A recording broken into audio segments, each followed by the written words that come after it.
ओं नमः श्री भगवते वासुदेवाय। हरे कृष्ण।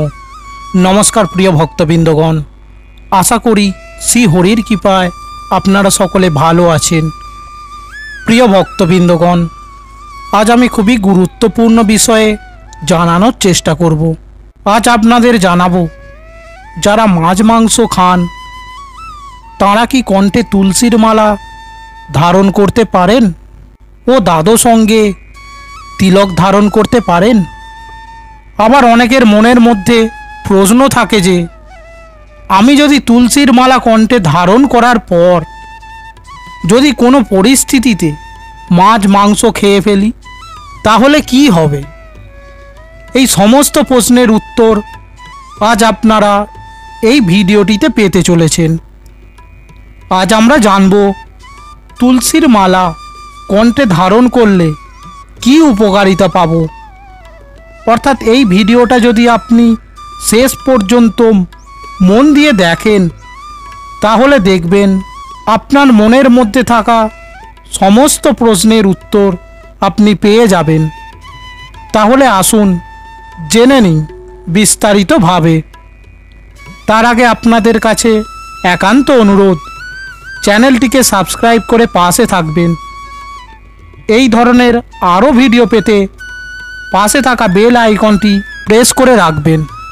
প্রিয় ভক্তবৃন্দগণ, শাস্ত্র অনুযায়ী আপনাদের প্রথমেই জানাতে চাই, যারা কণ্ঠে তুলসীর মালা ধারণ করেন ও দাদো সঙ্গে তিলক ধারণ করেন তারা সমস্ত রকমের খারাপ আত্মা, ভূত প্রেত প্রভৃতির প্রকোপ থেকে রক্ষা পান। এবং শাস্ত্রে এও বর্ণিত আছে যে কোনো ব্যক্তি যদি কণ্ঠে তুলসীর মালা ও দাদো সঙ্গে তিলক ধারণ করেন এবং তিনি যদি মারা যান তাহলে যমরাজের দূত তাদের নিয়ে যেতে পারেন না। এবার হয়তো অনেকের মনে প্রশ্ন আসতেই পারে যে এর প্রমাণ কি। প্রিয় ভক্তবৃন্দগণ, এর প্রমাণ হলো অজামিল।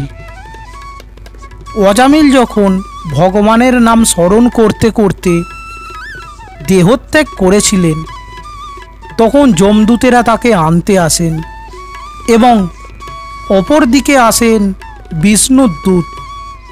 এবং শাস্ত্রে বর্ণিত আছে অজামিলের আত্মাকে যমদূতেরা নিয়ে যেতে পারেননি।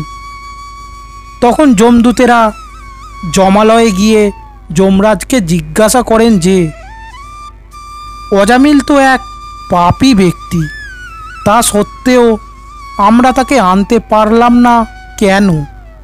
কিছু চার হস্তযুক্ত ব্যক্তি এসে বাধা প্রদান করেন এবং তাকে নিয়ে যান এবং জানতে চান সেই চার হস্তযুক্ত ব্যক্তিগুলি কে। তখন যমরাজ বলেন তারা হলেন আমার আরাধ্য দেব শ্রী বিষ্ণুর দূত।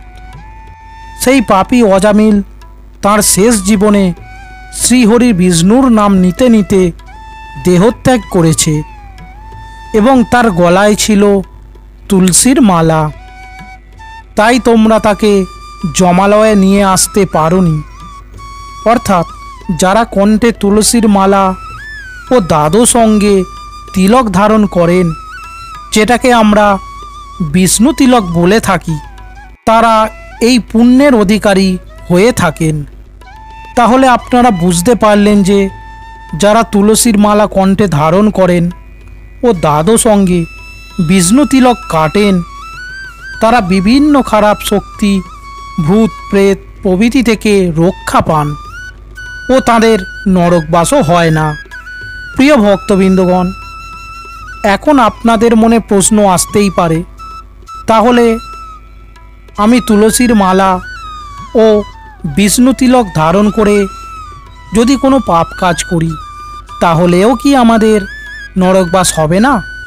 প্রিয় ভক্তবৃন্দগণ, এই প্রশ্নের উত্তরও আপনি এই ভিডিওটিতে পাবেন।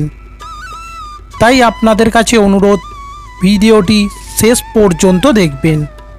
তার আগে আমরা জেনে নিই যারা মাছ মাংস খান তারা কি কণ্ঠে তুলসীর মালা ধারণ করতে পারেন বা দ্বাদশ অঙ্গে বিষ্ণু তিলক ধারণ করতে পারেন?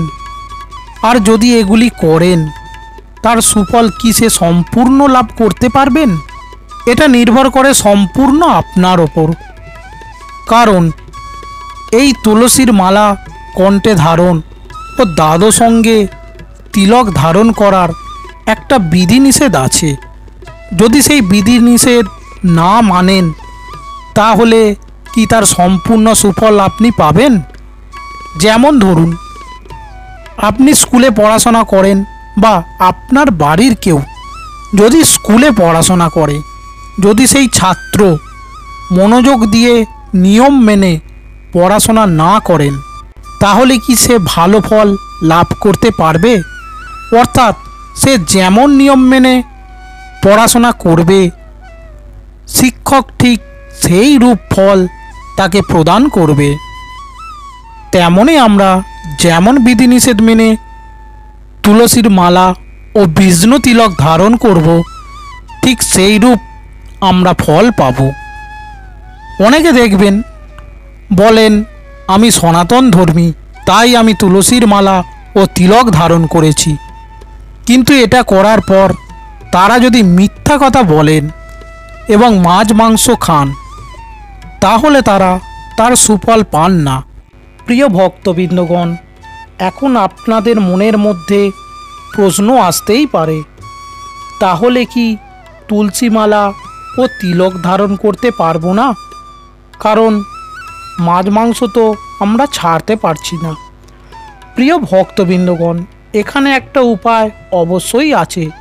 কারণ স্বয়ং ভগবান শ্রীকৃষ্ণ গীতায় বলেছেন, আপনি যদি একটু একটু করে ভগবত ভক্তি সাধন করেন তাহলে আপনি ততটুকুই এগিয়ে থাকবেন। এটা হচ্ছে ভগবত ভক্তির মহিমা। আপনি পাপ কর্ম করলে নরক যন্ত্রণা ভোগ করেন, তারপর তা শেষও হয়ে যায়। আবার পূর্ণ কর্ম করলে স্বর্গবাস হয় এবং সেটাও এক সময় শেষ হয়ে যায়।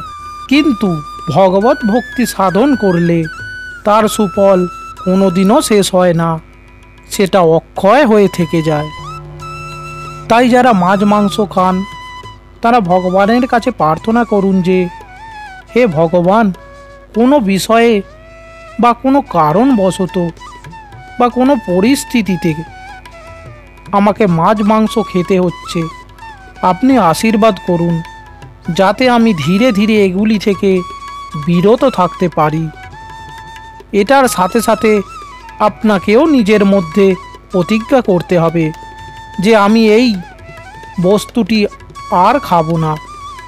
কারণ একটা জিনিস মনে রাখবেন, আপনি যদি কোনো খারাপ কর্ম করে থাকেন, সেটা ইহজন্মে হোক বা পূর্বজন্মে, তার ফলে যে নেতিবাচক শক্তি তৈরি হয়েছে তারা প্রতি পদে আপনাকে সৎকর্ম করতে বাধা প্রদান করবে, আপনাকে সফল হতে দেবে না। যতই আপনি চেষ্টা করবেন, দেখবেন এক নেতিবাচক শক্তি আপনাকে তা করতে দেবে না।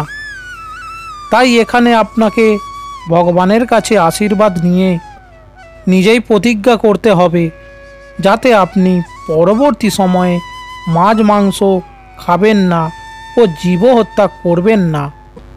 এটা যদি আপনি করতে পারেন তবেই কণ্ঠে তুলসীর মালা ও দ্বাদশ অঙ্গে বিষ্ণু তিলকের শতভাগ সুফল আপনি পাবেন। আর যদি তা না পারেন তাহলে এর সুফল কিন্তু আপনি পাবেন না। অর্থাৎ প্রিয় ভক্তবৃন্দগণ, আপনারা যদি ভাবেন মাছ মাংসও খাবো আবার তুলসীর মালা ও তিলক ধারণ করে তার 100 ভাগ সুফলও ভোগ করব, তা হয় না। কারণ শাস্ত্রে এটাই বলা হয়েছে। অর্থাৎ প্রিয় ভক্তবৃন্দগণ, আপনি যদি শাস্ত্র মেনে বিধিনিষেধ মেনে তুলসীর মালা ও বিষ্ণু তিলক ধারণ করেন তাহলে এর সুফল থেকে আপনাকে কেউ আটকাতে পারবে না এবং এর 100 ভাগ সুফল আপনি ভোগ করবেন। তাহলে প্রিয় ভক্তবৃন্দগণ, আশা করি ভিডিওটি আপনাকে সমৃদ্ধ করতে পেরেছে। আর যদি ভিডিওটি ভালো লাগে একটি লাইক করবেন এবং চ্যানেলটিকে সাবস্ক্রাইব করে পাশে থাকবেন এবং কমেন্টে ভক্তির সাথে লিখে যাবেন জয় শ্রীকৃষ্ণ, রাধে রাধে। ধন্যবাদ।